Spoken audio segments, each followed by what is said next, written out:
The richest person in the room can also be the loneliest. The man with nothing left might have everything you need.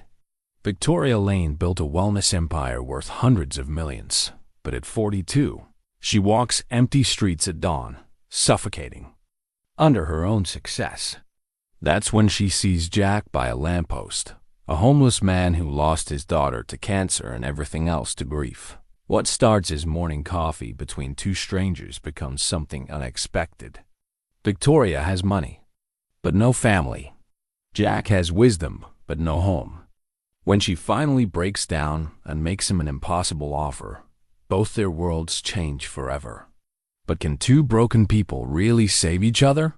Before we jump back in, tell us where you're tuning in from, and if this story touches you, make sure you're subscribed, because tomorrow I've saved something extra special for you. The alarm never sounded in Victoria Lane's penthouse. She hadn't needed one in years. Her body woke naturally at 4:30 each morning, trained by decades of discipline and an internal clock that never forgave tardiness. The city sprawled, 30 floors below her floor-to-ceiling windows, still wrapped in darkness, its millions of residents lost in dreams she'd forgotten how to have. Victoria stood barefoot on the cold marble floor, her silk nightgown catching the faint glow from the streetlights below. The corporate portrait hanging on her office wall, polished, confident, untouchable, bore little resemblance to the woman who stared at her reflection in the window glass. That portrait was a mask, carefully crafted by the best photographers money could buy. This reflection showed the truth: hollow cheeks, tired eyes, and a smile that had been professionally practiced until it meant nothing at all. She moved through her morning routine with mechanical precision. Green juice extracted from vegetables. That cost more per pound than most people spend on groceries. Emails from 3 time zones ahead, each one demanding immediate attention. Stock reports that showed her wellness empire growing larger every quarter, fed by people's desperate hunger for the peace and balance that eluded its own founder. Victoria Lane hadn't started with millions. She'd started with nothing less than nothing. If you counted the food stamps and the nights her mother counted coins to buy milk. The memory of government cheese still made her stomach turn, not from its taste, but from the shame that had coated every bite.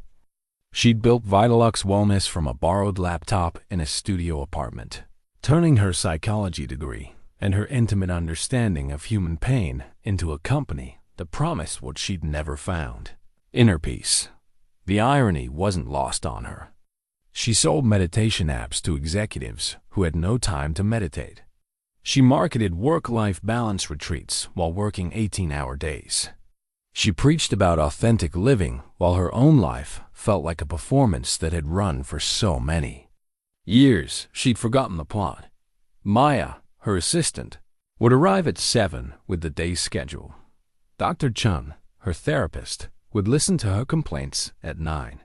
Board meetings would demand her attention until evening. Then she'd return to this pristine prison, order dinner from restaurants that knew her credit card number by heart, and stare at the city until exhaustion finally claimed her. But this morning felt different. The restlessness that had been building for months now pushed against her ribs like a caged bird. Instead of heading to her home gym, she found herself pulling on running clothes and riding the elevator down 30 floors to street level. The city at dawn belonged to a different tribe: street sweepers, early commuters, and people like Jack Morrison, though she didn't know his name yet. She'd been walking these empty streets for 3 weeks now, drawn by something she couldn't name. The silence, maybe, or the way the world looked stripped of its daytime pretenses. Jack sat against the lamppost on 5th Street like he'd grown there. Not sprawled or slumped like the stereotype of homelessness, but sitting with a strange dignity, his back straight, hands resting on his knees. His clothes were warm but clean, his gray hair longer than fashion would dictate but combed.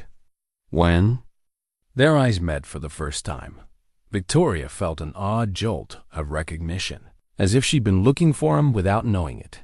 He'd been homeless for 2 years, though homelessness was too simple a word for what had happened to Jack Morrison. He'd owned Morrison Carpentry, a small business that specialized in custom furniture and home renovations. His hands, now roughened by weather and want, had once shaped wood into things of beauty. He'd been a father to Emma, 8 years old, with her mother's green eyes and her father's stubborn chin. The cancer had taken Emma over the course of 18 months. Jack had fought it with every dollar he possessed, every hour he could steal from work, every prayer he could remember from a childhood spent in church pews. He'd mortgaged the business, sold his truck, borrowed against credit cards until the numbers lost meaning. None of it mattered. Emma died on a Tuesday in March, and something in Jack died with her daughter Sarah, his wife, had passed during Emma's birth, leaving him to raise their daughter alone. For 8 years, he'd been both mother and father, carpenter and caregiver, disciplinarian, and soft place to fall. Emma had been his entire world, and when that world ended, he'd simply stopped. The business failed within 6 months. The house followed soon after. Jack found himself on the streets, not through addiction or mental illness, but through grief so profound it had paralyzed his ability to function in a world that demanded forward motion. Old Pete, a Vietnam veteran who'd been homeless for a decade, had taken Jack under his wing. Sarah, not his wife, but a woman who'd lost her own family to a drunk driver, had shown him which shelters served hot meals and which ones were safe to sleep in. They formed an unlikely family, these broken people. Old Pete with his stories of a war that never ended in his mind. Sarah with her fierce protectiveness and black humor that kept despair at bay. Jack with his quiet presence and hands that could still fix broken things, even if he couldn't fix himself. Victoria passed them most mornings now. She'd started bringing good coffee from the place that charged $8 a cup, though she told herself it was just human decency. Jack always accepted it with a nod and a "thank you, ma'am," that sounded like he meant it. They'd begun talking, brief conversations that revealed more than most people shared in years of acquaintance. "Beautiful morning," she'd said yesterday, though the sky was gray and threatening rain. "Every morning's beautiful when you wake up to see it," Jack had replied, and something in his voice made her believe he meant that Victoria had built her empire on understanding what people needed, even when they didn't know it themselves. She could read market research and focus groups like others read novels. But she couldn't read the expression in Jack's eyes when he looked at her, couldn't categorize the way her chest tightened when she saw him sitting there, solid and patient. As the lamppost itself, Maya would be arriving soon. The board meeting about the quarterly projections couldn't be postponed. Dr. Chun would want to discuss her avoidance patterns and commitment issues. The machine of her success would grind forward another day, producing wealth and recognition and everything she'd thought she wanted when she was young and hungry and afraid. But as Victoria walked back toward her building, coffee cups still warm in her hands, she found herself thinking about Jack's weathered fingers wrapped around his own cup, and the way he'd smiled when she'd told him about the merger proposal that would make her company worth even more millions she didn't need. "Money's a tool," he'd said quietly. "Question is what you're building with it." She was still thinking about that question when the elevator carried her back up to her life in the sky. The coffee had become a ritual. Neither of them acknowledged, but both anticipated. Victoria started setting her alarm for 4:15, giving herself extra time to stop at the cafe before her dawn walks. Jack began positioning himself with a better view down the street, though he told himself it was just to watch the sunrise. "You don't have to keep doing this," Jack said on a Thursday morning in October, accepting the paper cup with hands that shook slightly from the cold. "The coffee, I mean." Victoria settled beside him on the concrete step, something she'd never done before. The ground was cold and unforgiving, nothing like the Italian leather furniture in her office. "I know I don't have to." "Then why?" The question caught her off guard. She'd asked herself the same thing dozens of times, standing in line at the cafe while her driver waited with the engine running. It would be easier to send Maya with money, or to donate to the shelter where Jack sometimes slept. Cleaner, more appropriate for someone in her position. "Because this is the only conversation I have that feels real," she said finally. Jack studied her face in the dim light from the street lamp. "What about all those meetings? The people who work for you? They tell me what they think I want to hear, or what they need me to hear so they can get what they want. It's like living inside an echo chamber where every echo is a lie." They sat in comfortable silence, watching the city wake up around them. A delivery truck rumbled past, followed by a jogger with earbuds and determination. The sky lightened from black to deep purple, promising another day of autumn rain. "Tell me about Emma," Victoria said softly. Jack's entire body went still. In 3 weeks of morning conversations, he'd mentioned his daughter exactly once, and Victoria had watched something die in his eyes when he realized what he'd said. But now, for reasons he couldn't explain, he wanted to tell her. "She would have loved this," he said, gesturing at the empty street, the quiet buildings, the way the light was just starting to catch the edges of windows. "Emma loved mornings. Used to wake up at 5:30 and climb into my bed, cold feet and all. She'd make up stories about where the street lights were going when they turned off." Victoria waited, recognizing the fragile nature of the moment. Her mother died giving birth to her. Complications the doctor said they couldn't have predicted. So it was just Emma and me from the beginning. She was, Jack's voice caught. She was everything good about me, you know? Everything I hoped I could be. How old was she? 8 when she died. Leukemia. Fought it for a year and a half like a champion. Stronger than me, braver than me. Right up until the end, she was taking care of me instead of the other way around. Victoria felt tears she hadn't expected sliding down her cheeks. "I'm sorry. She used to say she was going to be a carpenter like her daddy, but she was going to build houses for people who didn't have them. Sighed everyone deserved a safe place to sleep." Jack pulled something from his pocket, a worn wedding ring he still carried but never wore. "I kept telling myself I'd give her everything she deserved, and I did, in the end. I gave her everything I had, just wasn't enough." The silence stretched between them, heavy with shared understanding of different kinds of loss. Victoria thought about her own childlessness, the fertility treatments that had failed, the relationships that had crumbled under the weight of her ambition and schedule. She thought about board meetings where grown men called her brilliant and groundbreaking while she felt like she was suffocating behind glass. "I've never had children," she said quietly. "Always thought there would be time later. After the next product launch, after the IPO, after the company went international. But there's always another goal, another milestone. And now I'm 42 and my own success has eaten my life."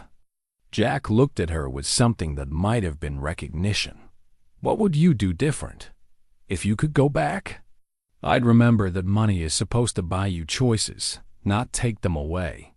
I'd remember that success is supposed to serve your life, not become your life." Victoria's voice grew thick with emotion she rarely allowed herself to feel. "I'd remember that the point of building something is to have someone to share it with."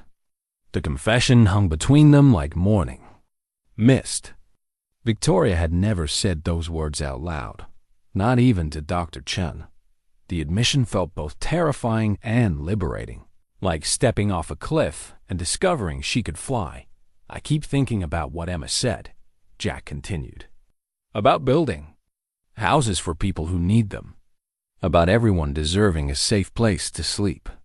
And here I am, sleeping in doorways and shelters, like I forgot everything she taught me about what matters.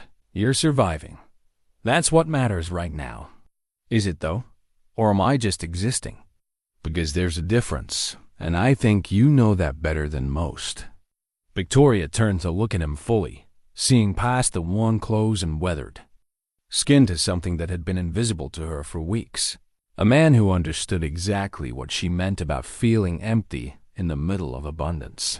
"The thing is," she said, her voice barely above a whisper, "I have everything except the thing that makes any of it worthwhile. I have more money than I can spend in 3 lifetimes, more success than I ever dreamed of as a kid. But when I go home at night, there's nobody there. When I have good news, there's nobody to call. When I'm scared or sad or happy, I'm alone with it. And I have nothing left except the memory of what it felt like to matter to someone," Jack said. "To be the most important person in someone's world." Victoria's breath caught in her throat. The words that came next felt like they'd been building inside her for months, maybe years, waiting for this moment. This man, this quiet morning when the world was soft around the edges. "You have nothing left," she said, her voice shaking. "And I have everything but what I need. You know what love looks like, and I've forgotten. You know what it means to put someone else first, and I never learned. You know how to be a family, and I'm dying of loneliness in a tower I built with my own hands." Jack stared at her, understanding dawning in his eyes. "I need an heir," Victoria continued, the words tumbling out faster now, unstoppable. "Not for my money, but for my life. Someone to share it with, someone to build something real with. And I need purpose," Jack finished quietly. "I need to matter again. So maybe we can help each other. Maybe we can figure out how to be a family together." The proposal hung between them, impossible and desperate, and somehow exactly what they both needed to hear. Jack's expression shifted through surprise, confusion, something that might have been hope, and finally a deep sadness that made Victoria's chest ache. "Victoria," he said gently, "you don't know what you're saying. You don't know me. You don't know what you'd be taking on. I know you loved your daughter enough to give up everything for her. I know you're kind to strangers and grateful for small gestures. I know you see beauty in things that other people walk past. I know you understand what I mean when I say I'm drowning in my own success. And I know you're lonely and scared, and looking for an easy answer to a complicated problem," Jack replied. "I know you're used to buying solutions, and you think maybe you can buy yourself a family." The words stung because they held just enough truth to hurt. Victoria stood up abruptly, coffee cup crushing in her hand. "That's not what this is." "Isn't it?" "No, it's—" She stopped, realizing she wasn't sure what it was. Desperation, maybe. A moment of connection that had felt so real, she'd been willing to build her entire future around it. "I should go, Victoria." She turned back to see Jack, still sitting there, patient as always, but something had changed in his expression. The walls had gone back up, the careful distance restored. "Thank you for the coffee," he said quietly, "but I think it's better if you don't come back." Victoria walked away without another word, her chest tight with embarrassment and something that felt surprisingly like grief. Behind her, Jack sat alone under the lamppost, staring at the wedding ring in his palm and wondering if he'd just made the biggest mistake of his life. Victoria didn't sleep for 3 days. She threw herself into work with a fury that surprised even Maya, who was accustomed to her boss's legendary intensity. The merger documents, the quarterly projections, the expansion into European markets, all of it received her complete attention, in a way that felt more like punishment than productivity. "You missed your therapy appointment," Maya mentioned on Friday afternoon, standing in the doorway of Victoria's office with careful concern. "Reschedule it." "I tried.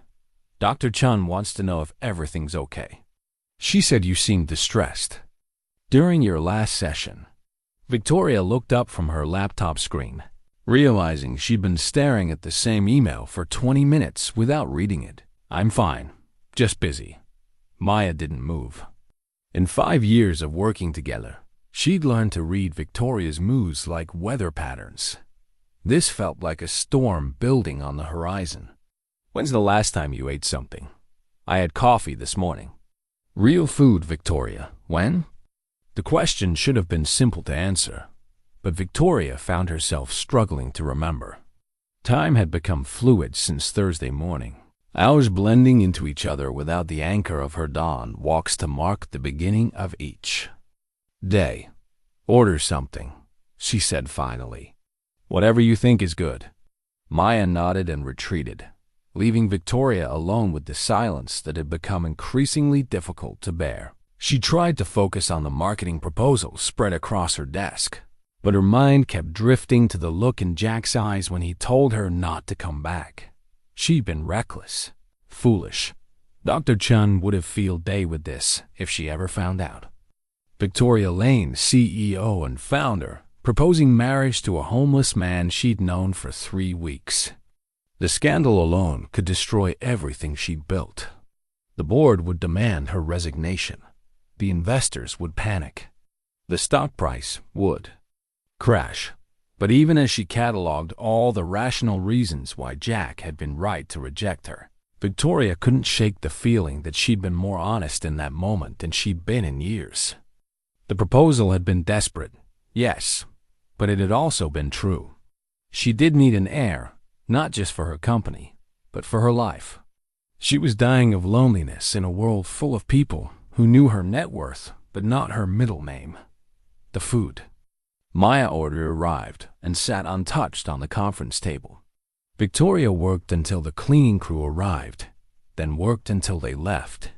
She fell asleep at her desk and woke with keyboard marks pressed into her cheek and the security guard tapping gently on her door. Ms. Lane? Building's closing for the night. You need to head home. Home. The word felt hollow. She rode the elevator up to her penthouse and stood at the same window where she'd watched the sunrise just days ago. The city sparkled below her, millions of lights representing millions of lives, and she felt more isolated than she ever had in her life. By Saturday afternoon, the restlessness was unbearable. She found herself walking toward 5th Street before she consciously decided to go there. Just to see if he was all right, she told herself. Just to make sure her clumsy proposal hadn't driven him away from the only stable spot he had in an unstable world. But the lamppost was empty. The concrete step where they'd sat was occupied by someone else, a younger man with wild eyes and twitching hands who looked at her with suspicion. When she slowed down, Victoria walked past, her chest tight with disappointment and something that might have been panicked on. She spent the rest of the weekend walking through the city, telling herself she was exercising, exploring, getting fresh air. But her route always seemed to curve back toward the places where homeless people gathered. The park where the shelter served breakfast, the library where they could spend warm afternoons, the church that opened its doors on cold nights. She never saw Jack Dot by Monday morning. Victoria had convinced herself it was for the best. She'd had a moment of loneliness-induced insanity, and Jack had been wise enough to recognize it for what it was. She would go back to her regular routine, her regular life, her regular emptiness dressed up as success. But when Tuesday brought rain and she found herself standing at her window with coffee in her hand, watching the water run down the glass, like tears, Victoria realized that nothing about her life felt regular anymore. Jack had changed something in her, opened a door she couldn't seem to close. The penthouse felt smaller, her achievements felt hollower, and the silence felt louder than it ever had before. She was still standing there when Maya knocked on the doorframe. "There's someone here to see you," she said carefully. "He doesn't have an appointment, and he's not exactly dressed for a business meeting, but he says it's important." Victoria's heart stopped. "Did he give you his name?" "Jack Morrison. He's waiting in the lobby." Security wasn't sure what to do with him. Victoria set down her coffee cup with hands that trembled slightly. "Send him up." "Victoria, are you sure? If this is about money, we can have accounting cut a check. Send him up, Maya, please." The minutes while she waited felt endless. Victoria checked her reflection in the bathroom mirror, smoothed her hair, straightened her jacket. She was being ridiculous. This was probably just Jack coming to return the favor of honesty, to explain more clearly why her proposal had been inappropriate and impossible. When the elevator doors opened, Victoria felt her breath catch. Jack looked different in the bright fluorescent light of her office building. Older, more weathered, but also more solid somehow. He wore the same clothes she'd seen him in dozens of times, but he'd cleaned them and combed his hair. In his hands was a small paper bag that looked like it might contain something precious. "I probably should have called first," he said quietly. "I don't think you have my number. I don't have a phone." They stood looking at each other across the expanse of marble and glass that separated her world from his.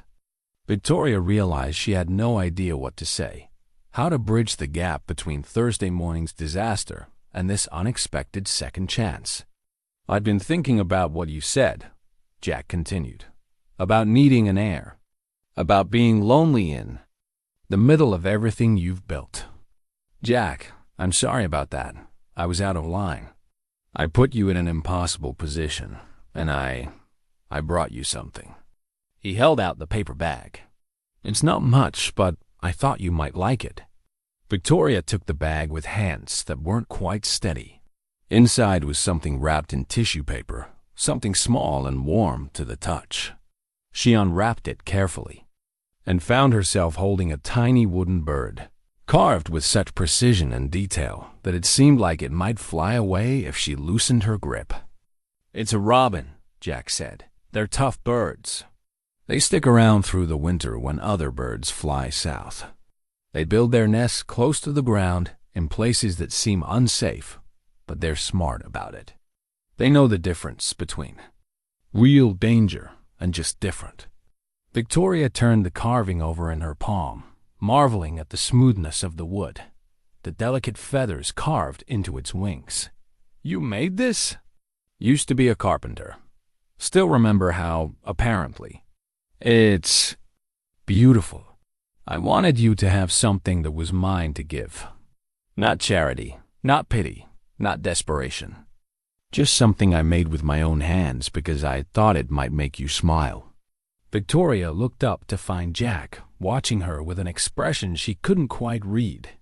There was something different about him today, a steadiness that hadn't been there under the lamppost. "I've been thinking about your proposal, too," he said. "And I think you might be right about some things. Maybe we could help each other. But if we're going to try this, whatever this is, we need to do it right. We need to start slow, get to know each other for real. No more desperate offers in the rain. No more charity disguised as kindness. What are you suggesting?" "I'm suggesting we start over. Maybe you could help me get back on my feet, find a place to stay, figure out how to build a life again. And maybe I can help you figure out what you're really looking for.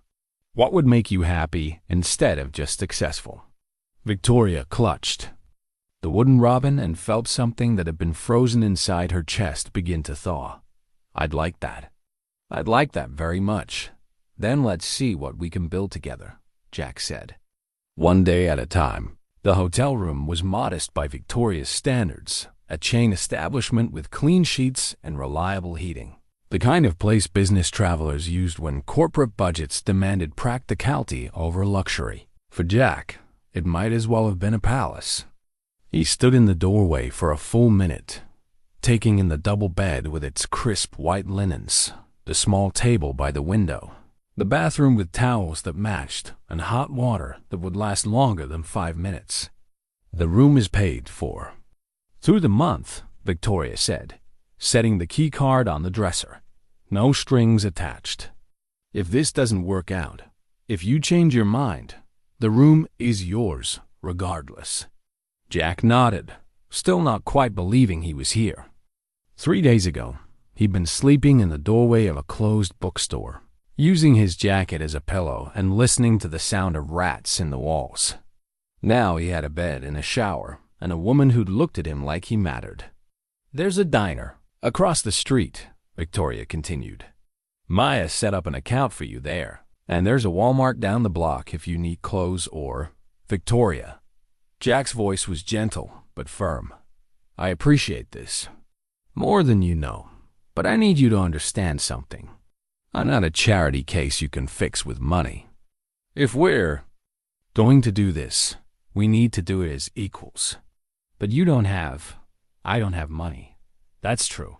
But I have other things. I have hands that can build and fix. I have time to listen. I have experience with loss and grief and starting over that you can't buy. Jack moved to the window, looking down at the street where people hurried past with purposes and destinations. If this is going to work, you need to let me contribute something too. Victoria felt something shift inside her chest, a recognition of truth she'd been avoiding.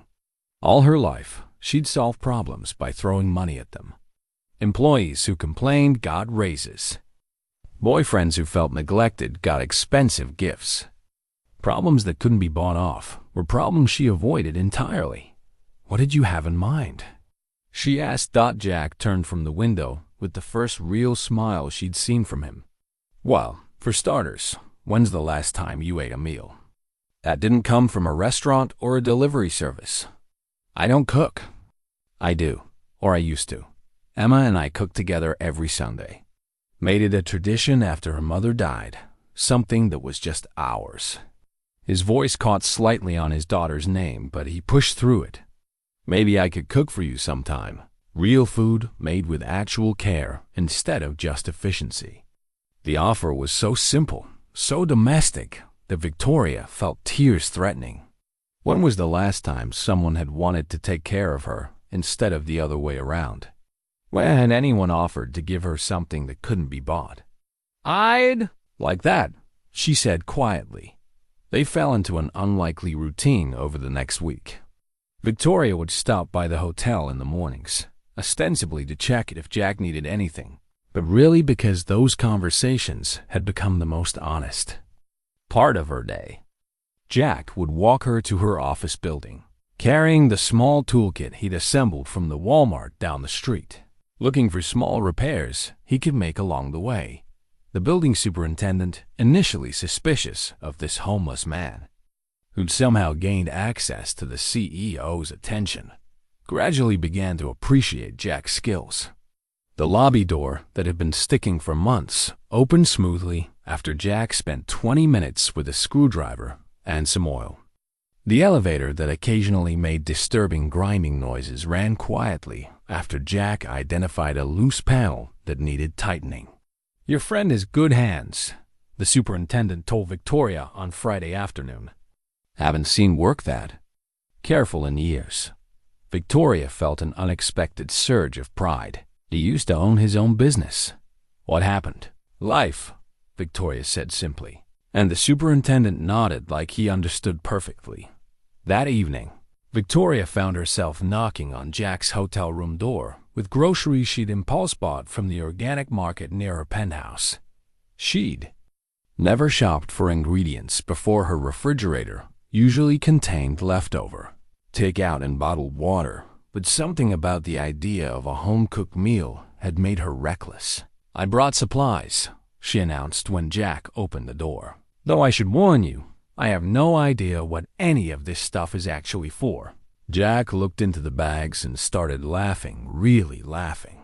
Not the polite chuckles that were all Victoria usually inspired in people. You bought truffle oil and gold flake salt to cook hamburger meat? Is that bad? It's perfect. Jack sighed, still grinning. It's the most you thing you could possibly do. Come on, let's see what we can make with this. The hotel room had a small kitchenette that Jack had already organized with military precision. He worked with an economy of movement that spoke to years of practice, chopping vegetables with a knife that he'd somehow made sharp enough to slice paper. Victoria perched on the edge of the bed, watching his hands transform her ridiculous grocery haul into something that actually smelled like food. Emma used to do that, Jack said, noticing how Victoria sat with her feet tucked under her. perch somewhere and watch me work. Said she was learning, but mostly she just liked to talk while I cooked. What did you talk about? Everything. School, friends, dreams about the future. She wanted to be an architect when she grew up.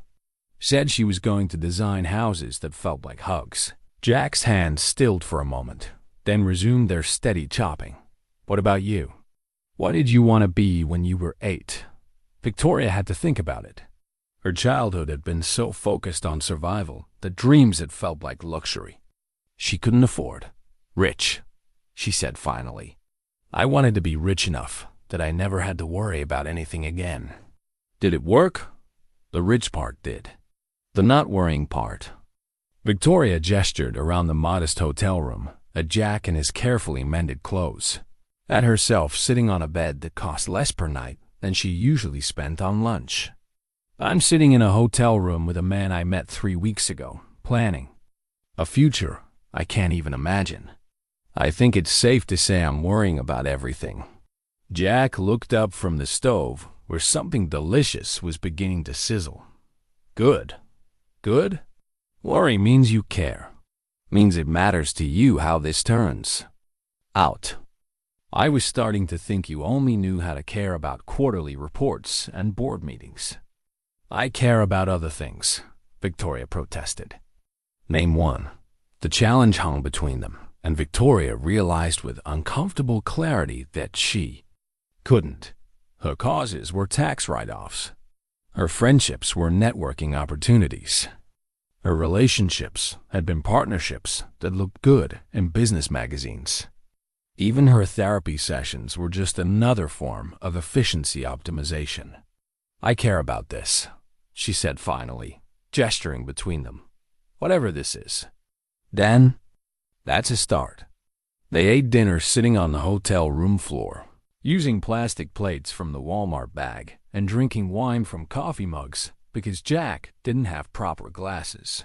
The food was simple, just pasta and vegetables and a hamburger meat that Jack had somehow transformed into something complex and flavorful. But it was the first meal Victoria had eaten in months that she actually tasted. Tell me about your marriage, she said as they were cleaning up. Emma's mother. Jack was quiet for so long that Victoria wondered if she'd overstepped. Then he pulled out his wallet and showed her a picture, a laughing woman with dark hair and the same green eyes that Victoria had seen in the photo of Emma he'd shared earlier. Her name was Rebecca. Becca. We met in college, got married too young, stayed together because we were too stubborn to quit. She wanted adventure, travel, a life bigger than the small town where we grew up. I wanted stability, routine, a business I could build with my hands. Jack traced the edge of the photograph with his thumb. We spent most of our marriage trying to change each other into someone we could love better. But you did love her. I did, just not well. I was so focused on providing for her, on building the life I thought she should want, that I forgot to ask what she actually needed. When she got pregnant, I thought it would fix everything. Give us something to focus on together. Jack's voice grew quiet. She died believing I'd never really seen her for who she was. And the terrible thing is, she was probably right. Victoria reached across the space between them and touched his hand. You were young. People make mistakes when they're young. What's your excuse? Jack asked, but not unkindly. I never let anyone close enough to hurt them that way. I hurt them by keeping them at a distance instead. Victoria thought about Marcus, her ex-fiancé, and the way he'd accused her of loving her company more than she could ever love another person. She'd been offended at the time, but sitting here with Jack, she wondered if Marcus had simply been honest in a way she couldn't handle. Maybe we're both just people who learned the wrong lessons from our first tries at love. Maybe that's why we found each other, Jack said. Second chances for people who need to learn how to do it right. Victoria looked around the modest hotel room at the man who'd carved her a wooden bird and cooked her dinner and listened to her confession without judgment. For the first time in years, she felt like she was exactly where she was supposed to be. The photographs arrived on a Tuesday morning, delivered by a courier who wouldn't meet Victoria's eyes. Maya set them on her desk without comment, but her expression suggested she knew exactly what they contained and had been dreading this moment for days. Victoria opened the manila envelope with steady hands, though her stomach churned with anticipation. Inside were a dozen high-resolution images. Her walking with Jack toward her office building, the two of them sitting together on a park bench sharing coffee. Jack's hand on her shoulder as she laughed at something he'd said. The photos were expertly shot, clearly taken by someone with professional equipment and patience. The note attached was typed on expensive letterhead.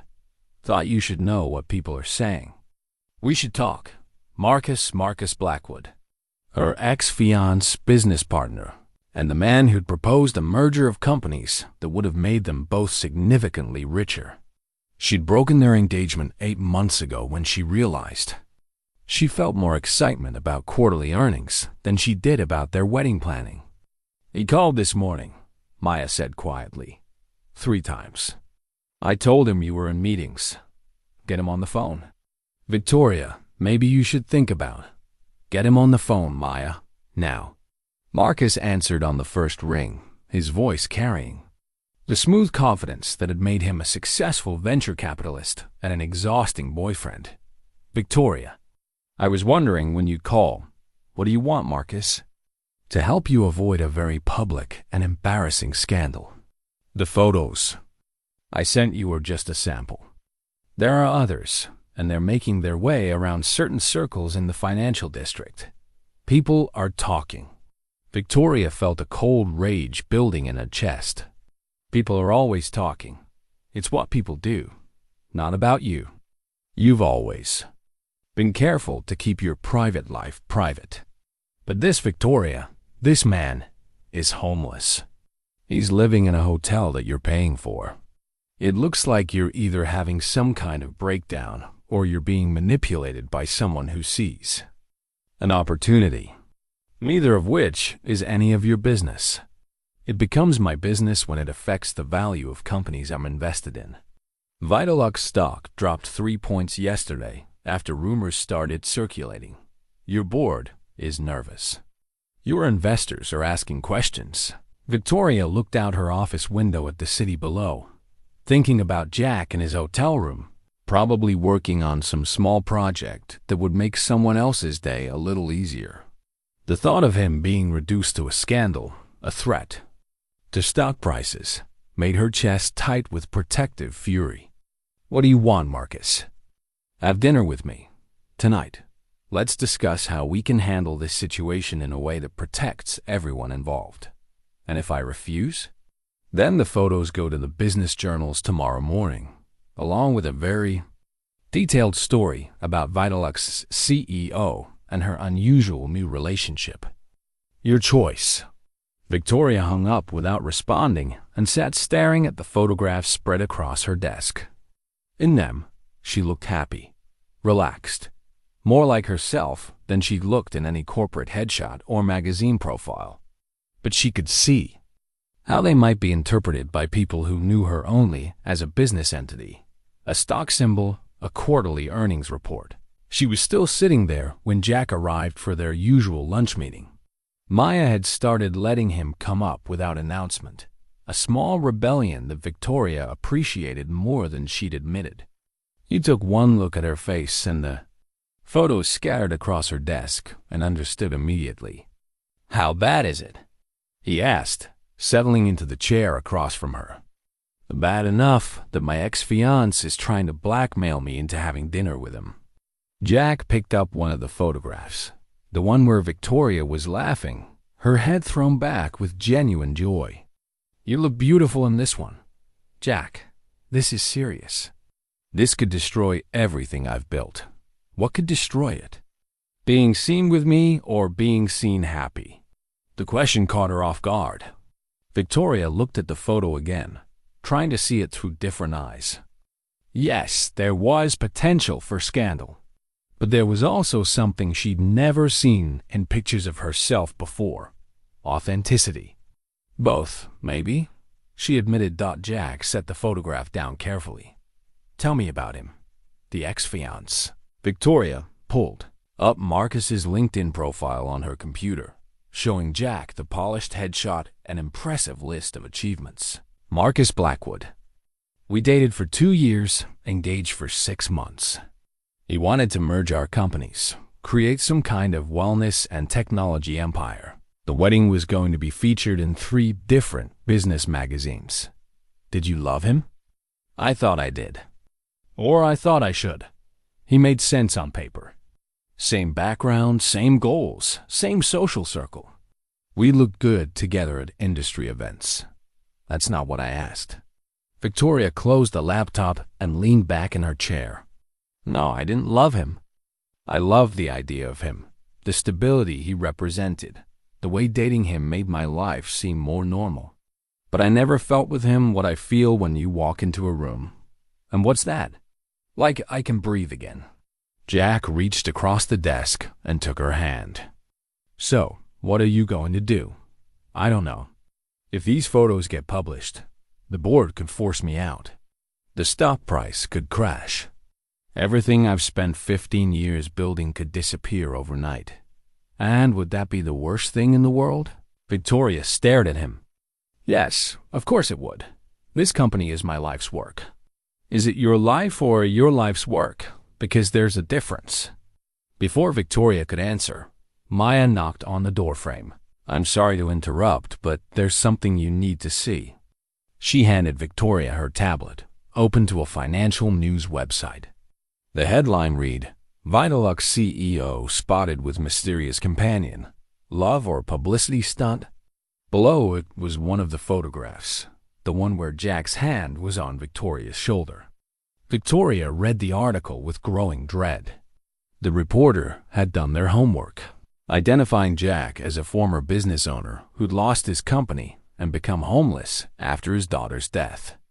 The piece was sympathetic but speculative, wondering whether Victoria's interest in Jack was genuine charity work, a publicity stunt for her wellness brand, or something more personal.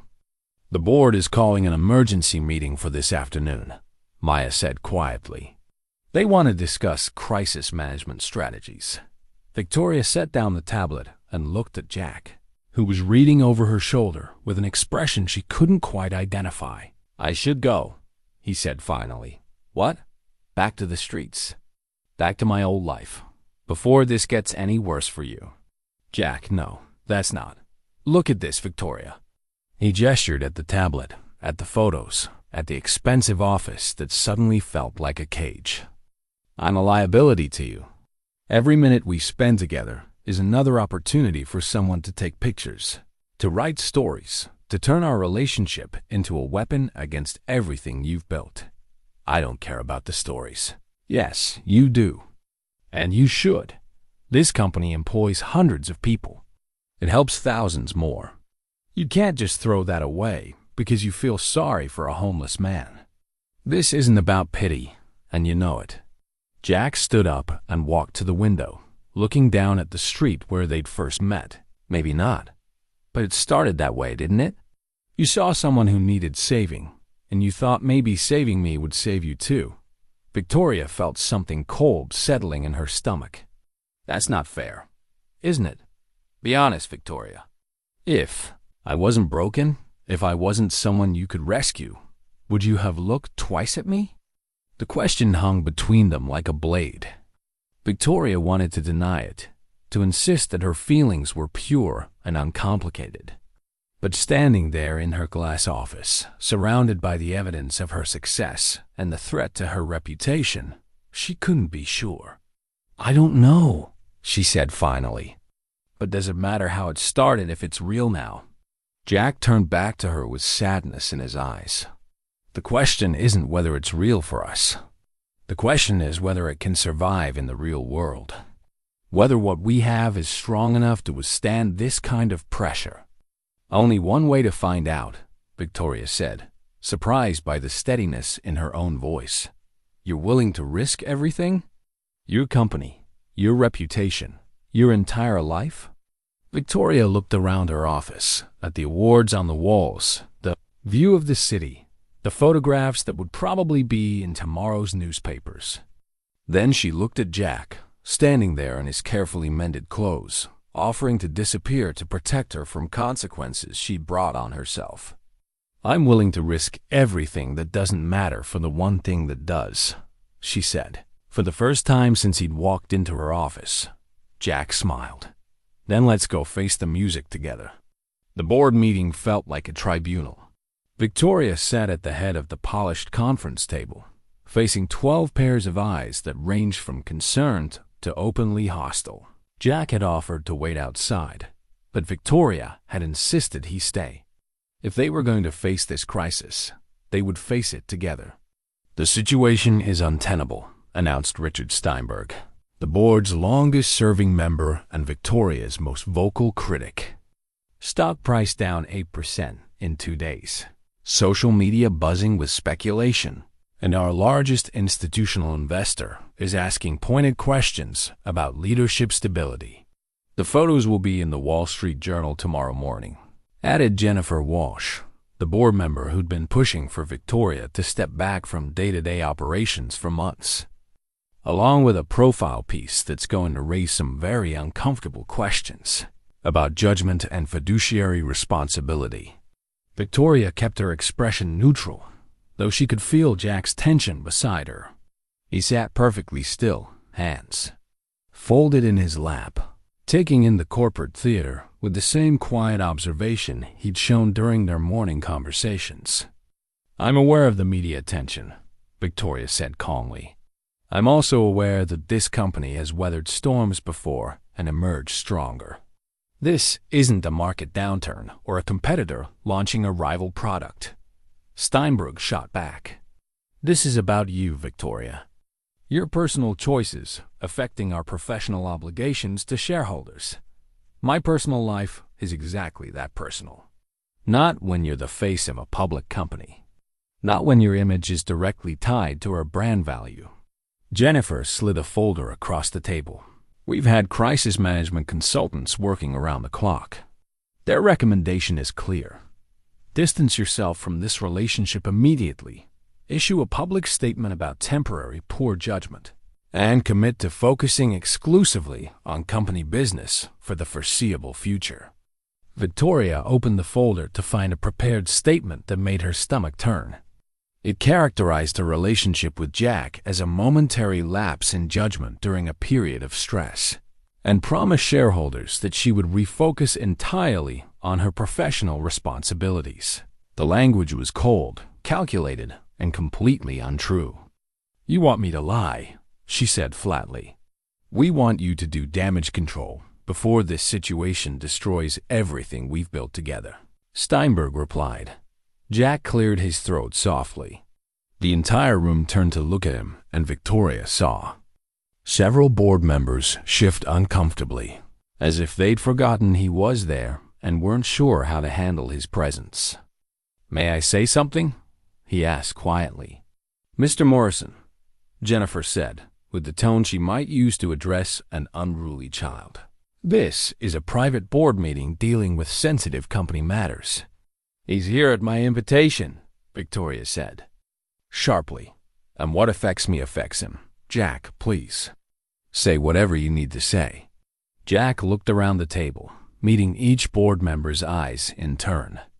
When he spoke, his voice was calm and measured, with the quiet authority of someone who'd spent years running his own business. "You're afraid," he said simply. "All of you. You're afraid that Victoria caring about something other than quarterly profits will somehow diminish her ability to run this company. But I've been watching her work for weeks now, and I can tell you that she's never been more focused, more creative, or more effective than she's been since we started spending time together." "Mr. Morrison," Steinberg began, but Jack continued. "She told me this company was built on the idea of helping people find balance in their lives, wellness, harmony, authentic living.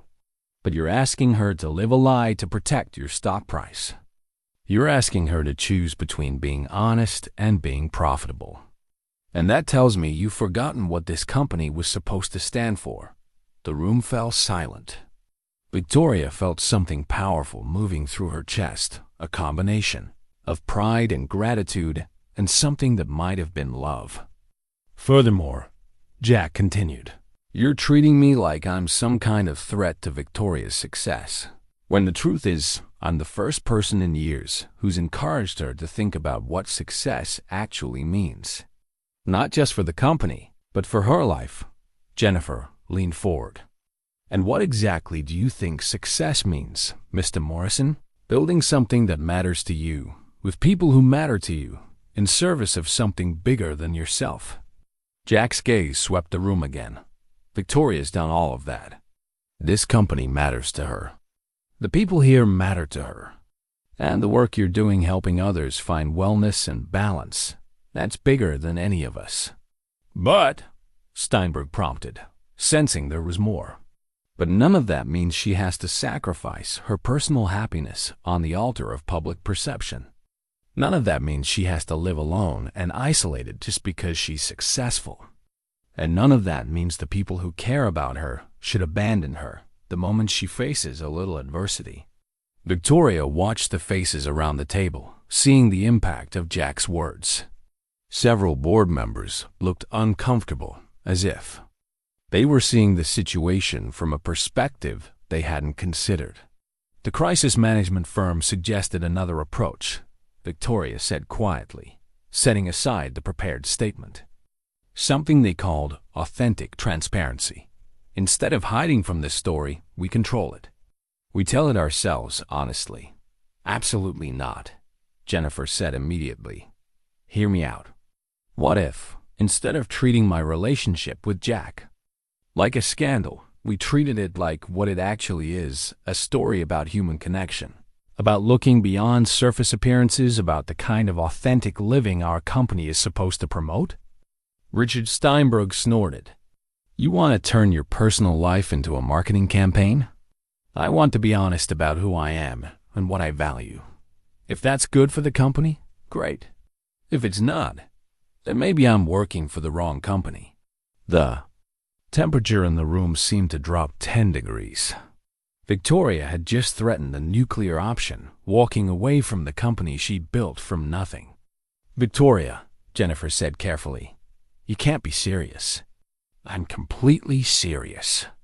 I spent 15 years building this company because I thought success would make me happy. It made me wealthy, it made me respected, it made me influential. But it didn't make me happy. Jack makes me happy. This relationship makes me feel like I'm finally living the kind of authentic, balanced life we tell our customers they should want." "Even if it costs you everything?" Steinberg asked. Victoria looked at Jack, who was watching her with an expression of quiet pride. Then she looked around the table at the people she'd worked with for years, fought battles with, celebrated victories with. "The question isn't whether I'm willing to lose everything for this relationship," she said. "The question is whether this company is worth keeping if it requires me to live a lie." The silence stretched out for several minutes. Finally, David Chun, the youngest board member and Victoria's most consistent ally, spoke up. "What exactly are you proposing?" "Transparency. Honesty. We release a statement acknowledging my relationship with Jack, explaining who he is and why I value him. We make it clear that my personal happiness makes me a better leader, not a worse one. And we let the market decide whether they want to invest in a company run by someone who practices what she preaches." "And if the market decides they don't?" Jennifer asked. Victoria reached over and took Jack's hand, feeling the calloused warmth of fingers that had built beautiful things from raw materials. "Then we'll build something new," she said, "together." The vote, when it came, was closer than anyone expected. 7 board members voted to support Victoria's transparency approach. 5 voted for the crisis management firm's recommendation to distance herself from Jack. Immediately, as the meeting broke up and board members filed out in uncomfortable silence, Victoria remained seated, still holding Jack's hand. "You realize what you just did?" he asked quietly. I stood up for what matters to me. You risked everything for someone you've known for a month." Victoria turned to look at him, seeing past the worn clothes and weathered skin to the man who'd carved her a wooden bird and cooked her dinner and defended her in a room full of people who thought he didn't belong there. "No," she said. "I risked everything that doesn't matter for someone who does." Outside the conference room windows, the sun was setting over the city, painting the sky in shades of gold and pink. Tomorrow would bring new challenges, new questions, new tests of their unlikely partnership. But for now, Victoria felt something she hadn't experienced in years. The peace that comes from living authentically, regardless of the cost. The medical testing had been Victoria's idea, though she'd presented it to Jack as routine precaution. If we're serious about building a future together, she'd said over dinner at his hotel room, we should make sure we're both healthy. Clean slate, no surprises. Jack had agreed readily enough.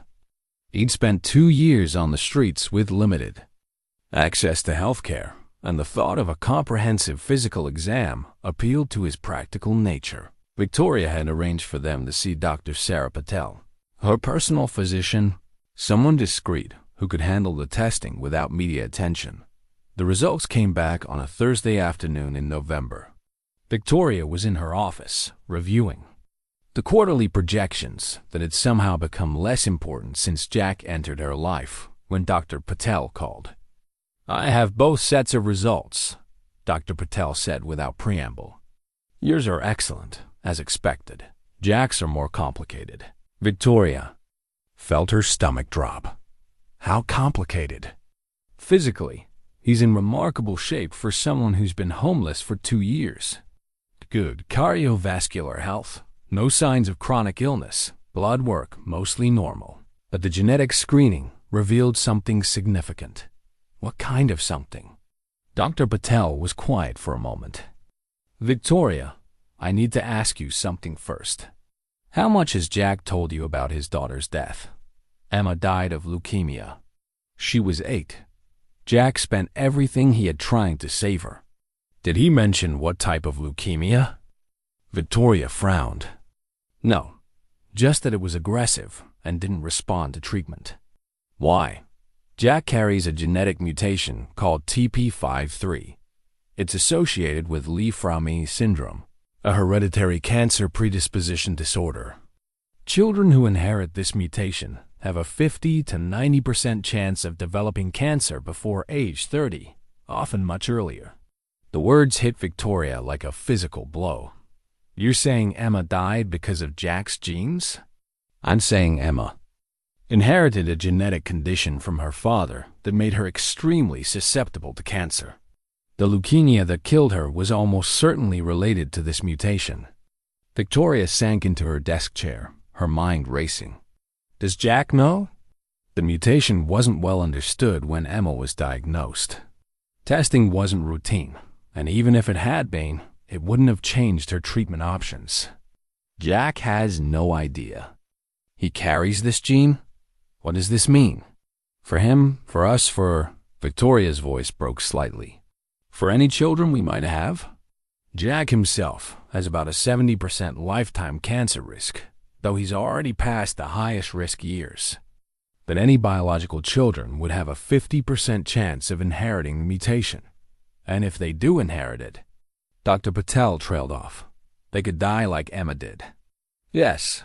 Victoria stared out her office window at the city below, watching. People move through their lives with the blissful ignorance of those who don't know what genetic time bombs they might be carrying. "I need to tell him," she said finally. "Victoria, think carefully about how you do this. This information could devastate him. Learning that he passed the mutation that killed his daughter to his daughter, that's a burden few people could bear. He has a right to know." He does, but he also has a right to learn it in a way that doesn't destroy him.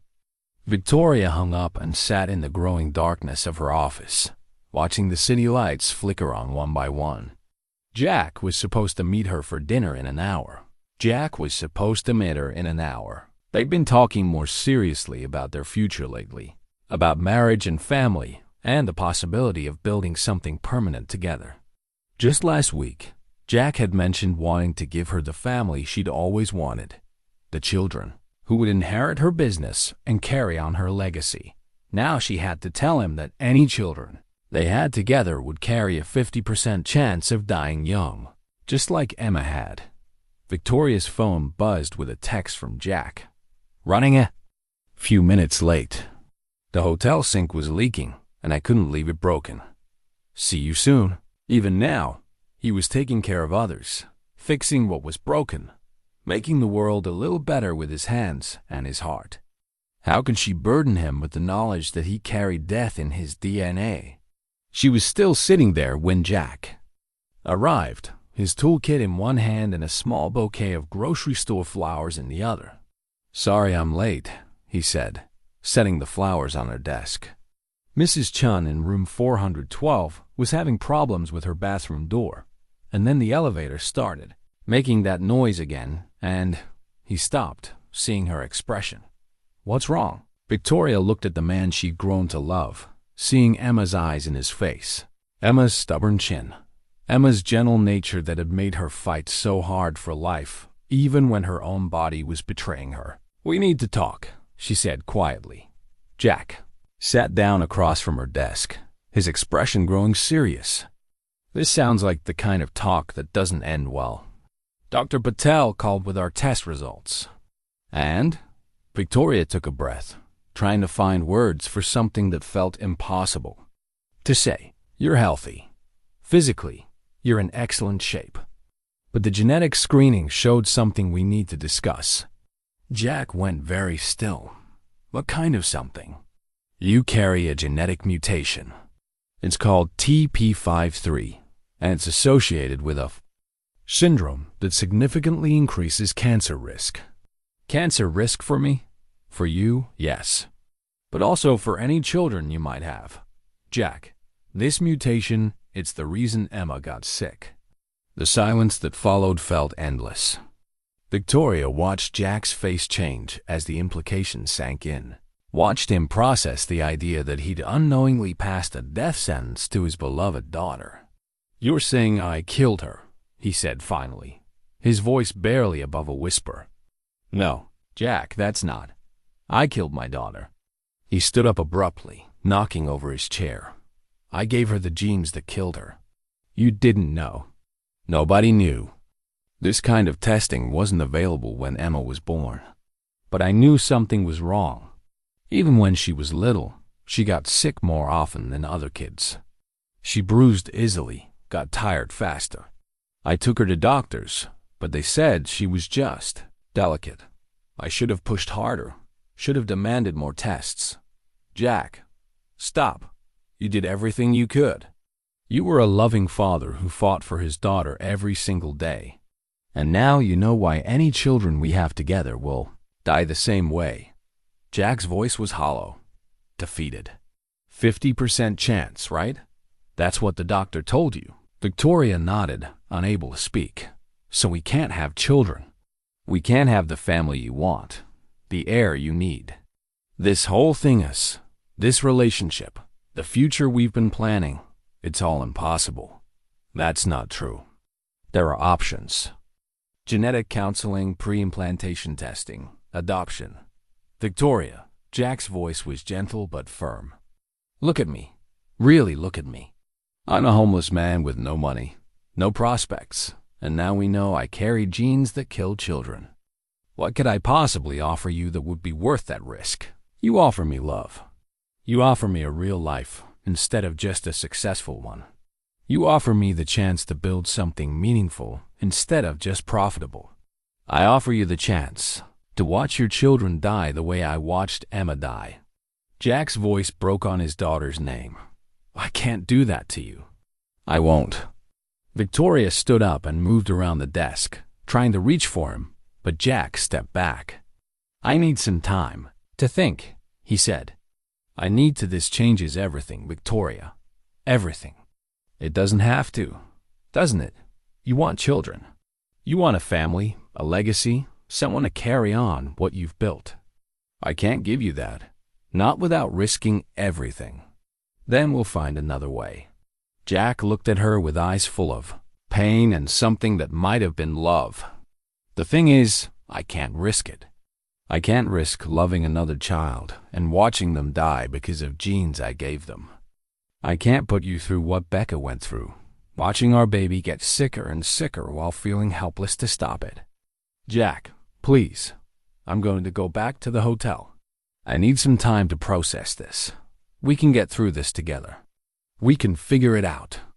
Jack paused at the door, his hand on the handle. "Some problems can't be fixed, Victoria. Some things can't be built or bought or solved with enough determination. Sometimes the kindest thing you can do for someone you love is walk away before you destroy them." After he left, Victoria sat alone in her dark office, surrounded by the awards and achievements that had once defined her worth. The genetic test results lay spread across her desk like an indictment, pages of medical terminology that added up to one simple truth. The man she'd fallen in love with carried the same genetic time bomb that had killed his daughter. But as she sat there in the silence, Victoria realized that Jack was wrong about one thing. Some problems couldn't be fixed, but that didn't mean they had to be deal breakers. Some risks were worth taking, and some kinds of love were stronger than the fear of loss. The question was whether she could convince Jack of that before he disappeared back into the streets, taking her heart with him. Jack didn't return to the hotel.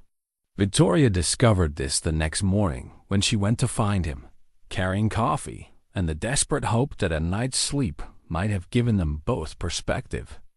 The desk clerk informed her that Mr. Morrison had checked out before dawn, leaving no forwarding address and taking only the small duffel bag he'd arrived with.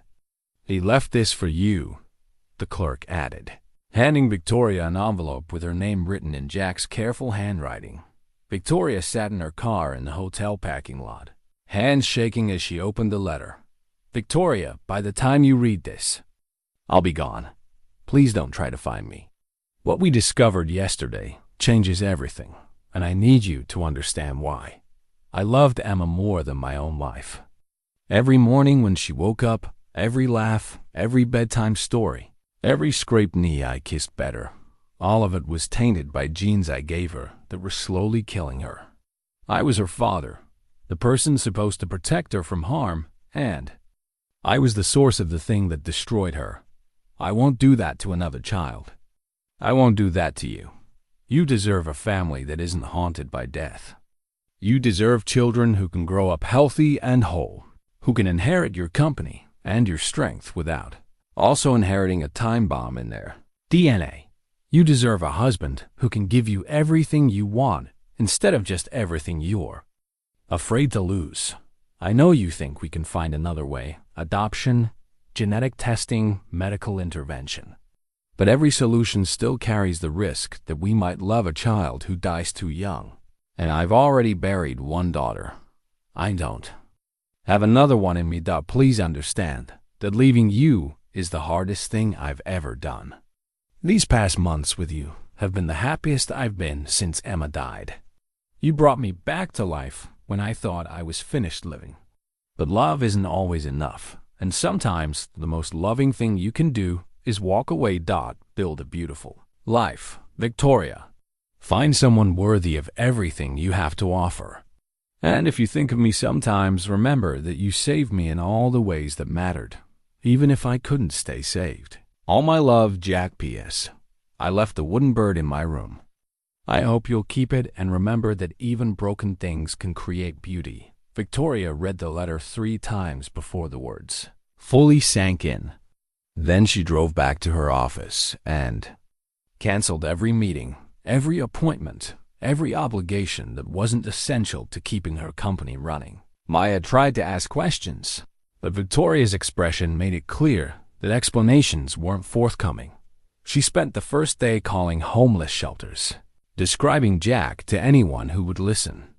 Most were sympathetic but unhelpful. Hundreds of men passed through their doors every week, and one more wouldn't necessarily be memorable. She drove through the parts of the city where homeless camps clustered under bridges and in abandoned lots. searching faces that all began to blur together after hours of fruitless looking. On the second day, Victoria hired a private investigator. Thomas Garrett was a former police detective who specialized in finding missing persons, and his fee was substantial enough to ensure discretion. He listened to Victoria's story without judgment, took the photograph she'd had of Jack, and promised to treat the case with appropriate urgency. Most homeless individuals have patterns, Garrett explained. Places they return to, people they connect with, routines that provide stability in an unstable situation. If your Mr. Morrison was homeless for 2 years before you met him, he'll have networks and habits we can trace. But Jack seemed to have vanished more completely than should have been possible. Old Pete, the Vietnam veteran who'd taken Jack under his wing during his first months on the streets, hadn't seen him. Sarah, the woman who'd lost her own family and formed a protective bond with Jack, knew nothing about his whereabouts. Even the shelter workers who remembered Jack from his early days couldn't provide any leads. Victoria found herself walking the same streets where she and Jack had shared their morning conversations, hoping to catch a glimpse of his familiar silhouette. She started carrying adoption brochures in her purse materials she'd requested from 3 different agencies, along with information about genetic counseling and family planning options for couples dealing with hereditary conditions. The research had been illuminating. While Jack's TP53 mutation did carry significant risks, medical advances had created numerous pathways for couples in their situation. Pre-implantation genetic diagnosis could screen embryos before transfer during IVF procedures. Adoption offered the possibility of family without genetic risk. Donor egg or sperm could provide biological children without passing on dangerous mutations. More importantly, Victoria had discovered stories of other families dealing with similar genetic challenges, couples who'd found ways to build meaningful lives together despite carrying genes that predisposed their children to illness. Some had chosen to have biological children anyway, armed with knowledge and medical support that Jack hadn't had when Emma was born. Others had built families through adoption, fostering, or simply by creating communities of chosen family that transcended traditional definitions. But none of that mattered if she couldn't find Jack to share it with him. Dr. Patel called on the 3rd day with an offer that surprised Victoria. "I've been thinking about Mr. Morrison's situation," she said. "There's a support group that meets here at the medical center, people dealing with Li-Fraumeni syndrome and other hereditary cancer conditions. Some of them are parents who've lost children, others are survivors themselves. It might help him to talk to people who understand what he's going through. I'd have to find him first. Actually, I was thinking we might let him find us. If I put the word out through social services that there are resources available for people dealing with genetic conditions, it might reach him through the networks that serve the homeless community." Victoria agreed, grasping at any possibility that might bring Jack back into her orbit. But as the days stretched into a week, then 2 weeks, she began to face the possibility that Jack's disappearance might be permanent. The emotional toll was devastating. Victoria had spent years building walls around her heart, protecting herself from the kind of vulnerability that Jack had awakened in her.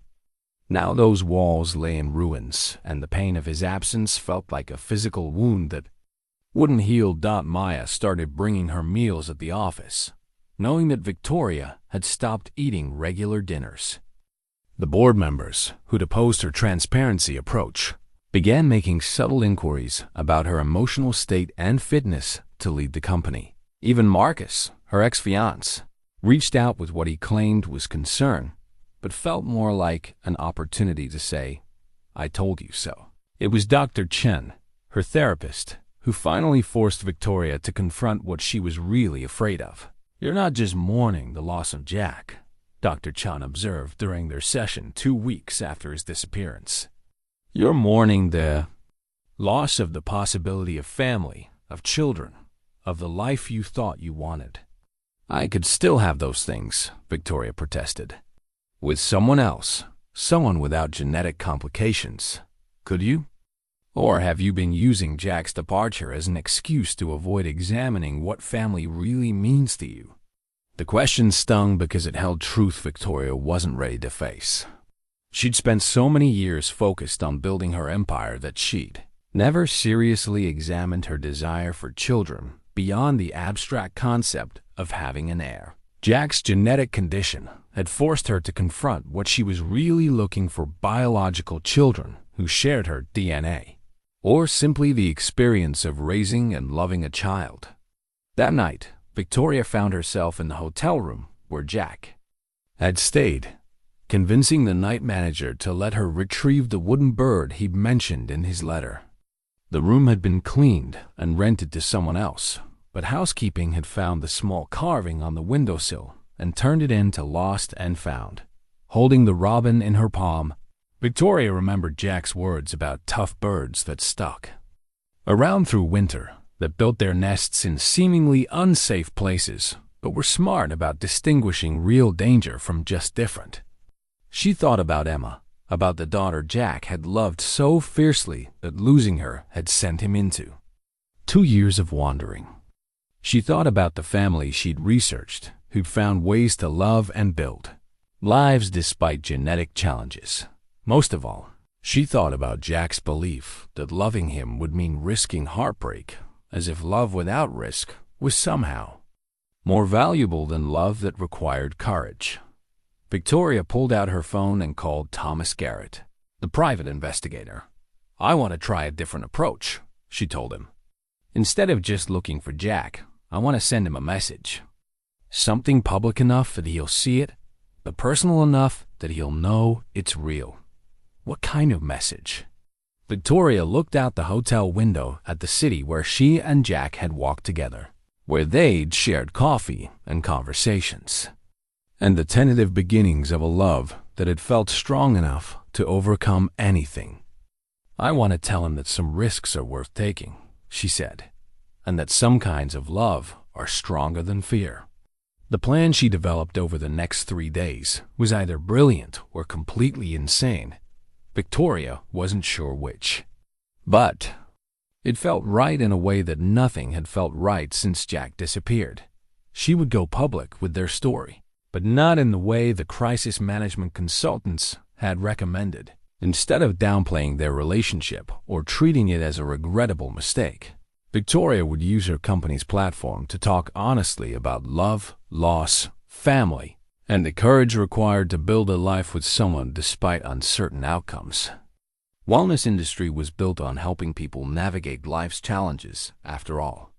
What could be more authentic than a CEO who was willing to share her own struggles with love and loss and the search for meaning beyond professional success?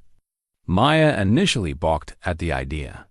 "Victoria, this could backfire spectacularly. You're talking about discussing private medical information, genetic testing, family planning, all on a public platform. I'm talking about being honest about what it means to build a life with someone you love. Isn't that what we tell our customers to do? Live authentically, embrace vulnerability, choose connection over perfection." The interview was scheduled with Sarah Williams, a respected journalist who'd covered Victoria's business success for years and had a reputation for thoughtful, in-depth profiles. Victoria insisted on doing it live, without the safety net of editing or retakes. 2 days before the interview was set to air, Thomas Garrett called with news. "I found him," he said simply. "He's been staying at a shelter about 30 miles outside the city. Goes by the name John Morrison, now dropped to Jack, probably trying to make himself harder to trace." Victoria's heart hammered against her ribs. "Is he okay?" "Physically, yes. But the shelter director says he's different from when he first arrived. Quieter, more withdrawn. He helps with maintenance and carpentry work, but he doesn't socialize much with the other residents. Does he know I've been looking for him?" "I don't think so. I've been careful to keep my inquiries discreet." Victoria closed her eyes. picturing Jack in another institutional setting, using his skills to help others while keeping his own heart carefully locked away. "Don't approach him yet," she said. "I want him to see the interview first. I want him to understand what I'm offering before I ask him to decide." The night before the interview, Victoria sat in her penthouse with the wooden robin in her hands, practicing words she'd never expected to say publicly. Tomorrow she would tell the Van Souvenir world about genetic testing and family planning, and the courage required to love someone despite imperfect circumstances. She would talk about Jack without using his name, about Emma without exploiting her memory, about the choice between safe love and real love. Most importantly, she would send a message to a man hiding in a shelter 30 miles away. A message that said some families were worth the risk of heartbreak, and some kinds of love were stronger than the fear of loss. Outside her windows, the city sparkled with the lights of millions of people navigating their own complicated relationships, their own fears about the future, their own choices between safety and authenticity. Tomorrow, Victoria would add her voice to that conversation, not as a successful CEO dispensing advice, but as a woman who'd learned that the most valuable things in life required the courage to risk everything that seemed secure for the possibility of something real. The interview aired on a Wednesday morning, broadcast live from Victoria's office, with the city skyline visible through the floor-to-ceiling windows behind her. Sarah Williams had agreed to Victoria's unusual request for complete editorial control, understanding that this wasn't a typical business interview, but something more personal and potentially more powerful. "We're here with Victoria Lane, founder and CEO of Vitalux Wellness," Sarah began. "But today, we're not talking about quarterly earnings or market expansion. Today, we're talking about something much more personal, the intersection of love, loss, and the courage required to build authentic relationships." Victoria had spent hours preparing for this moment, but now that the cameras were rolling, she found herself speaking from the heart rather than from any script. "3 months ago, I thought I had everything," she said, looking directly into the camera. "A successful company, financial security, professional respect. But I was also profoundly lonely, living a life that looked perfect from the outside but felt empty from within. What changed? I met someone who taught me the difference between being successful and being alive. Someone who lost everything: his home, his business, his child, but who still had the capacity for kindness, for wisdom, for love. He was homeless, and I was a billionaire, but we found something in each other that neither of us had found anywhere else." Sarah leaned forward. "You're talking about the relationship that's been the subject of recent media speculation. I'm talking about falling in love with a man who taught me that authentic living sometimes requires choosing uncertainty over security, connection over control." Victoria paused, thinking about Jack watching from whatever shelter he'd found refuge in. But love isn't always enough to overcome the obstacles life puts in our path. What kind of obstacles? Victoria took a breath, knowing that what she said next would either bring Jack back into her life or confirm his worst fears about their relationship. "We discovered that he carries a genetic condition that killed his 8-year-old daughter. The same condition that would put any biological children we might have at significant risk of developing cancer." Faced with that knowledge, he made the decision to leave, believing that protecting me from potential heartbreak was more important than fighting for our relationship. The studio fell silent, except for the quiet hum of cameras. Sarah's expression showed that this wasn't what she'd expected, but to her credit, she didn't shy away from the difficult territory. "How did that discovery affect your feelings about the relationship?" "It clarified them," Victoria said simply. "It forced me to examine what I really want from life, from love, from family. And what I realized is that I'd rather face uncertain outcomes with someone I love than live safely alone. But the genetic risks are real and significant, but they're not insurmountable. Medical science has given couples in our situation options that didn't exist even 10 years ago. Genetic counseling, pre-implantation testing, adoption, donor, gametes. There are ways to build families that minimize risk while maximizing love. Victoria looked directly into the camera again, knowing that somewhere out there, Jack was listening. More importantly, I realized that every family faces risks. Every parent worries about their children's health, their safety, their future. The difference is that we would face those challenges with knowledge, with medical support, and with the kind of love that's already survived loss and grief and separation. You're saying you're willing to accept those risks? I'm saying that some things are worth the risk. Some kinds of love are strong enough to handle uncertainty. And some families are built not on perfect genetics or ideal circumstances, but on the choice to face whatever comes together.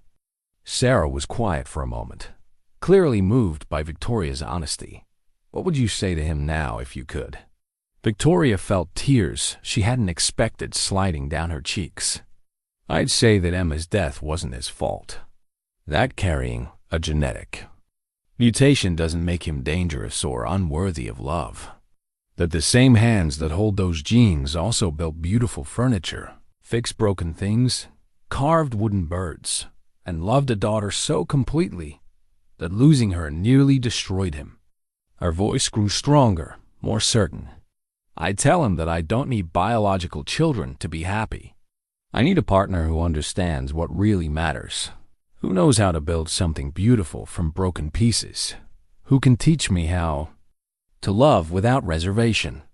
I tell him that we could adopt children who need families, or foster kids who need temporary homes, or simply be the kind of couple who makes the world a little bit kinder. And if he's watching now?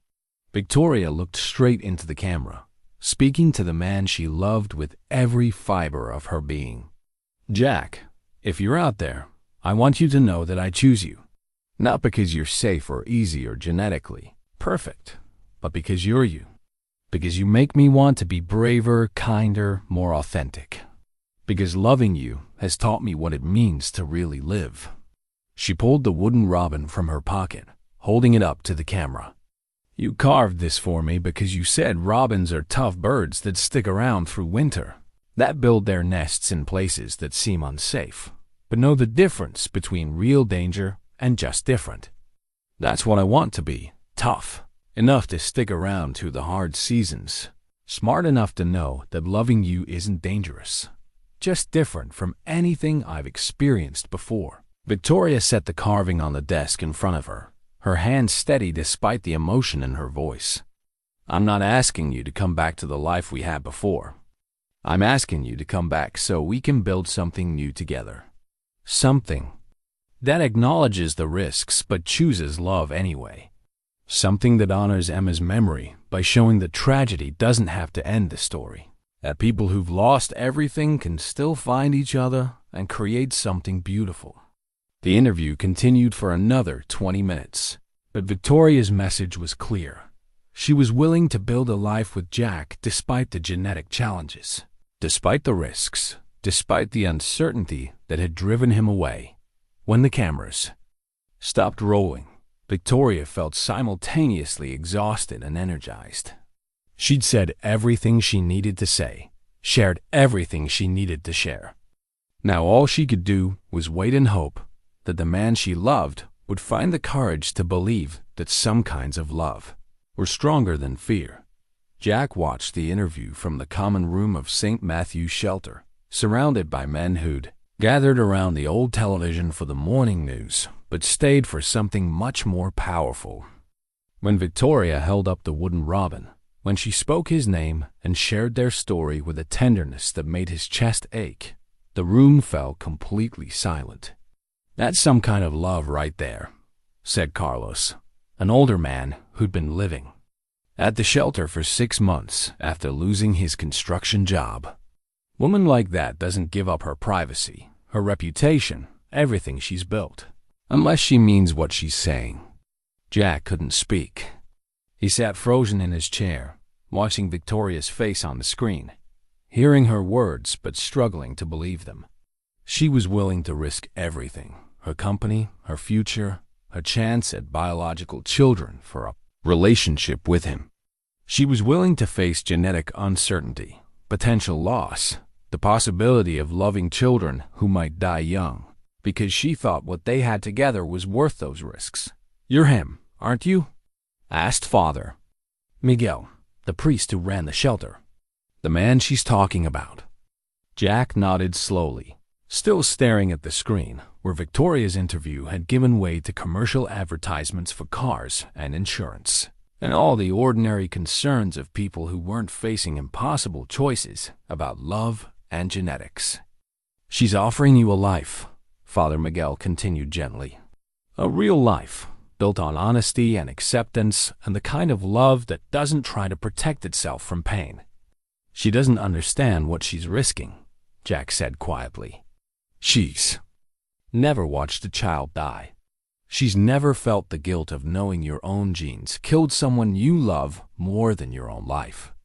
And you've never experienced the kind of forgiveness she's offering," Father Miguel replied. "The acceptance that says your genetic inheritance doesn't define your worth as a person or a partner." That afternoon, Jack walked to the cemetery where Emma was buried. He'd been avoiding her grave since the genetic test results, unable to face the headstone that marked the resting place of the daughter he'd unknowingly condemned. But Victoria's words had given him a kind of permission to grieve differently, to remember Emma not as a victim of his genes, but as a beloved child who'd brought joy and meaning to his life. The headstone was simple. Emma Rose Morrison, beloved daughter, age 8. Below her name was an inscription Jack had chosen. "She taught us how to love without fear." "I'm sorry, baby girl," he whispered, kneeling beside the grave. "I'm sorry I gave you genes that hurt you. I'm sorry I couldn't protect you from what was inside your own body. But I'm not sorry I was your daddy, and I'm not sorry for the 8 years we had together." The wind rustled through the trees above him, and Jack could almost hear Emma's voice, the way she used to tell him that everything happened for a reason, that even sad things could lead to good things if you were patient and brave enough to keep looking. "Victoria wants to build a family," he said to the headstone. "She wants to adopt children who need parents, or maybe have biological children despite the risks. She thinks we can honor your memory by loving other children, by not letting fear stop us from creating the kind of family you always wanted us to have." Jack pulled out his phone, a cheap prepaid device he'd bought with money earned from odd jobs around the shelter.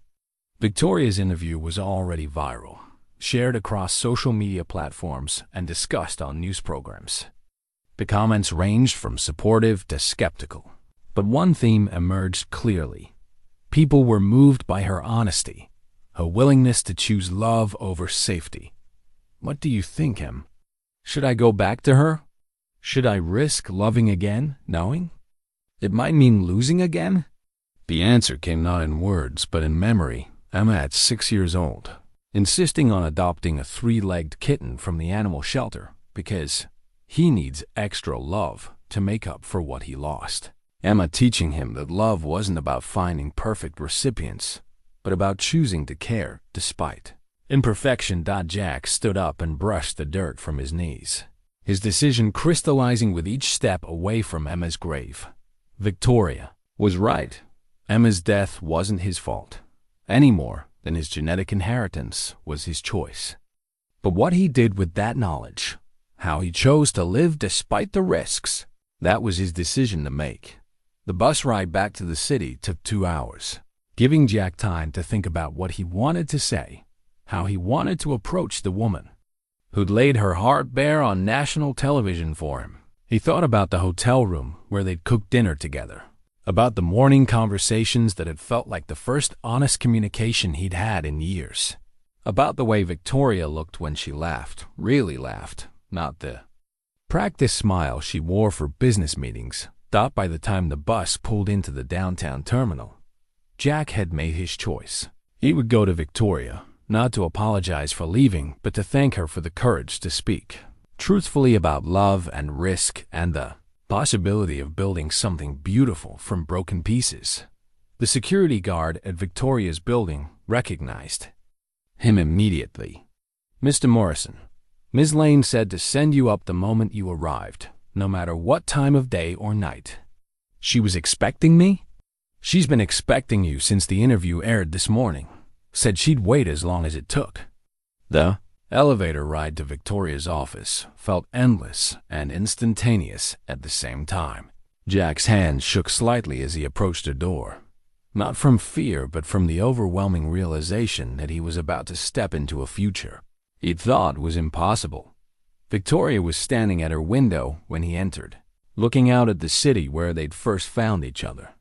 She turned when she heard his footsteps, and the expression on her face, hope mixed with vulnerability, mixed with pure love, nearly brought him to his knees. "You came back," she said simply.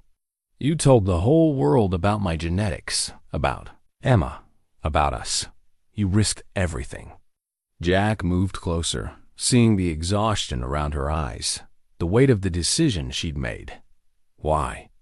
"Because I realized that everything I thought mattered: my company, my reputation, my perfect life. None of it means anything without you. Because I'd rather face uncertain outcomes with you than live safely without you." Jack reached into his pocket and pulled out something he'd been carrying since the day he left. The simple gold band Victoria had bought from a pawn shop. The ring she'd offered him before the genetic test results changed everything. "I've been carrying this for 3 weeks, he said, holding it up between them, telling myself it represented everything I couldn't give you. But watching your interview today, I realized it represents everything we can give each other."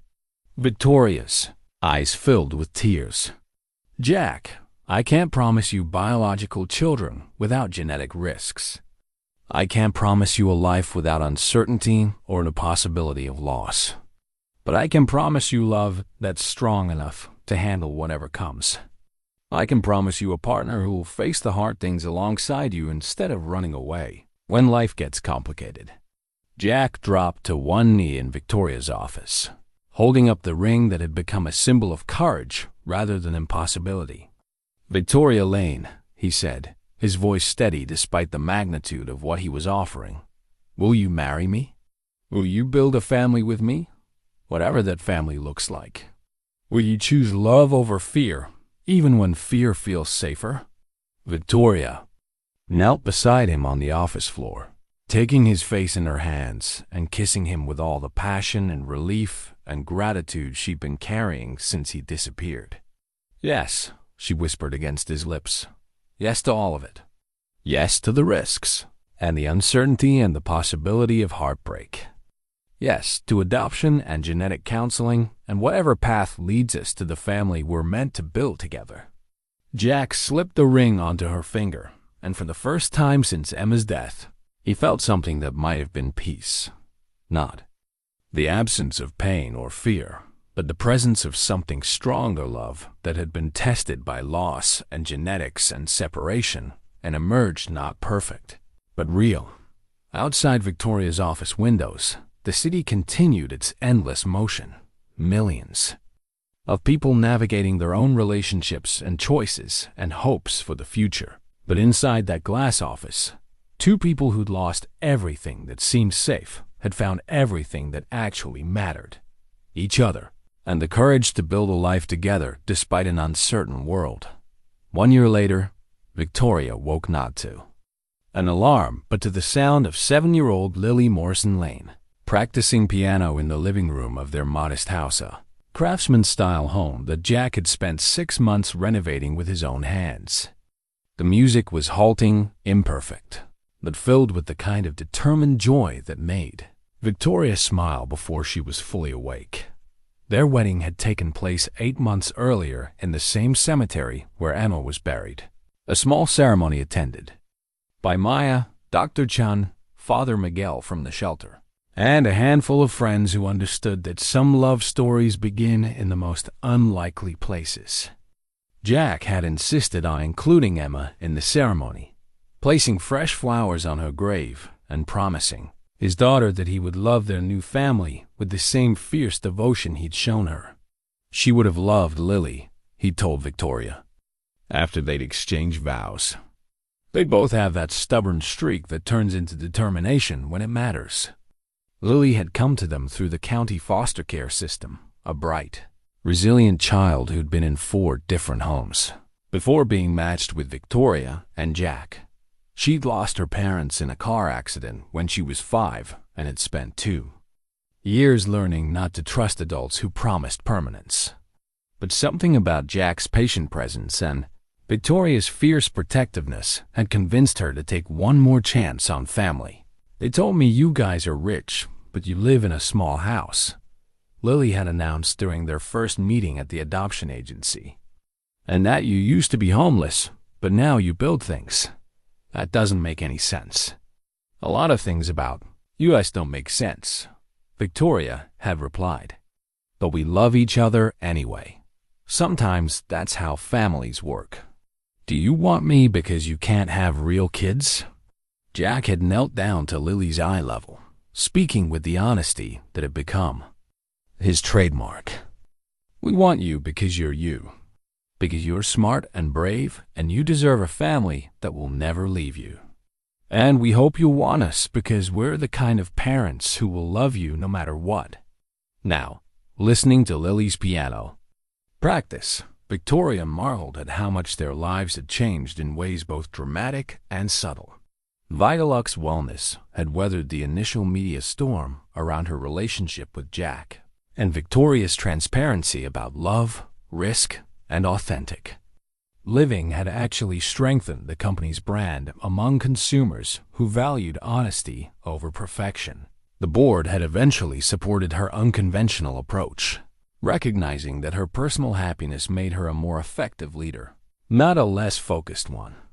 Jack had returned to carpentry, starting small with repairs and custom furniture, but gradually building a reputation that attracted clients who valued traditional craftsmanship. He worked from a workshop he built behind their house, often with Lily as his apprentice, teaching her to use hand tools and showing her how raw wood could become something beautiful with patience and skill.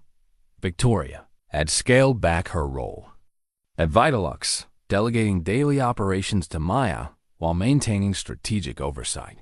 The change had allowed her to focus on the parts of the business she truly enjoyed: product development, company culture, and the kind of authentic wellness programming that had originally inspired her to start the company. But the most significant change was in how they approached the future. The genetic counseling sessions had been difficult but illuminating, helping them understand their options while processing the emotional weight of Jack's TP53 mutation. They decided against biological children, not from fear, but from a recognition that adoption felt like the right path for their family. "There are children who need parents," Victoria had said after one particularly intense counseling session, "and we need children to love. The genetics are just details." Now, getting up to join Lily for breakfast, Victoria reflected on how different her definition of success had become. The numbers still mattered: quarterly reports, stock prices, market share, but they felt like tools rather than goals. The real measures of her life's value were smaller, more intimate. Lily's laugh when Jack told her stories about Emma, the way their house smelled like coffee and sawdust, and the lavender Lily insisted on growing in the garden. The quiet satisfaction of building a life that felt authentic rather than impressive. Jack was already in the kitchen, making pancakes while Lily explained her latest school project, a report on family traditions that had sparked her interest in learning more about Emma. "Can we visit Emma's grave this weekend?" Lily asked as Victoria joined them. "I want to bring her some of the flowers from our garden." "Of course," Jack said, flipping a pancake with the easy competence he brought to every task. "What made you think about that?" "My teacher said family includes people who aren't alive anymore, as long as you remember them and love them. Emma's my sister, even though I never met her, right?" Victoria felt her throat tighten with emotion. In the years since Lily had joined their family, she developed an easy, natural relationship with Emma's memory, incorporating Jack's stories about his first daughter into her understanding of what family meant. "Right," Jack said quietly. "Emma would have loved having a little sister. She always wanted one." "Good, because I want to tell her about the treehouse you're building me, and about how Victoria taught me to make that green smoothie that tastes like vegetables, but somehow doesn't make me want to spit it out." They spent breakfast planning their weekend, a routine that had become sacred in their household. Saturday would include a visit to Emma's grave, followed by a trip to the farmer's market where Lily could help choose ingredients for their weekly family cooking project. Sunday would be reserved for the workshop, where Jack was teaching Lily to build a jewelry box for her collection of treasures that seemed to grow daily. As Victoria watched her husband and daughter debate the merits of blueberry versus chocolate chip pancakes, she thought about the woman she'd been a year ago: successful, wealthy, respected, and profoundly lonely. That woman had thought happiness could be achieved through accumulation: more money, more recognition, more control over uncertain outcomes. This woman understood that happiness was built through connection, through choosing love despite its risks, through the daily decision to show up authentically for the people who mattered most. Victoria's phone buzzed with messages from Maya about the day's meetings, from board members about the upcoming quarterly review, from reporters requesting follow-up interviews about her unconventional love story. All of it felt manageable, even energizing, because it was no longer the only thing that defined her worth. "I have to go to the office for a few hours," she told Jack and Lily as breakfast wound down, "but I'll be home for dinner." "What should we cook tonight?" "Something Emma would have liked," Lily suggested. "Jack, what was her favorite food?" Jack's smile was soft with memory. "Mac and cheese, but the fancy kind, with 3 different cheeses and breadcrumbs on top." "Perfect. I'll pick up ingredients on my way home." Victoria kissed them both goodbye, but before leaving, she stopped in the living room where her corporate portrait had been replaced with family photos: their wedding day, Lily's adoption ceremony, candid shots of their life together that captured the kind of genuine happiness no photographer could stage. On the mantel sat the wooden robin Jack had carved for her, now joined by a small wooden horse he'd made for Lily and a tiny carved bird that Lily had attempted to make herself. The collection represented their family's evolution from 2 broken individuals to 3 people who'd chosen to build something beautiful together. Driving to the office, Victoria thought about legacy, not the corporate legacy she'd once obsessed over, but the human legacy she and Jack were creating with Lily.